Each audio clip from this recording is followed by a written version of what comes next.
Music, as an art form, is essentially playful. We say you play the piano. You don't work the piano. Why? Music differs from, say, travel. When you travel, you are trying to get somewhere. And of course, we, because being a very compulsive and purposive culture, are busy getting everywhere faster and faster and faster till we eliminate the distance between places. I mean, with the modern jet travel, you can arrive almost instantaneously. What happens as a result of that is that the two ends of your journey become the same place. So you eliminate the distance and you eliminate the journey. Because the fun of the journey is to travel, not to obliterate travel. So then, in music, though, one doesn't make the end of a composition the point of the composition. If that were so, the best conductors would be those who played fastest.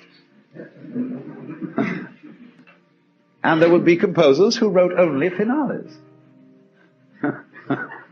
People go to a concert just to hear one crashing chord, because that's the end. Same way in dancing. You don't aim at a particular spot in the room. That's where you should arrive. The whole point of the dancing is the dance. Look at the people who live to retire and put those savings away.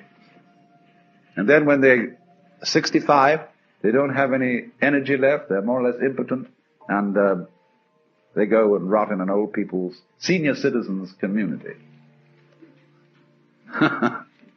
Because we've simply cheated ourselves the whole way down the line. We thought of life by analogy with a journey, with a pilgrimage, which had a serious purpose at the end, and the thing was to get to that end, success or whatever it is, or maybe heaven after you're dead. But we missed the point the whole way along. It was a musical thing, and you were supposed to sing or to dance while the music was being played. But you had to do that thing. You didn't let it happen. And so, in this way, the human being sometimes becomes an organism for self-frustration. Let's take Korzybski called man a time binder. That means that he's the animal peculiarly aware of the time sequence. And as a result of this, is able to do some very remarkable things. He can predict. He studies what's happened in the past, and he says the chances are so-and-so of that happening again. So he predicts. Oh, this is very useful to be able to predict, because that has survival value. But at the same time, it creates anxiety. You pay for this increased survival ability involved in prediction by knowing that in the end you won't succeed. You're all going to fall apart by one way or another. It might happen tomorrow, it might happen 50 years from now. But it all comes apart in the end. And people get worried about that. They get anxious. So what they gained on the roundabout, they lost on the swings.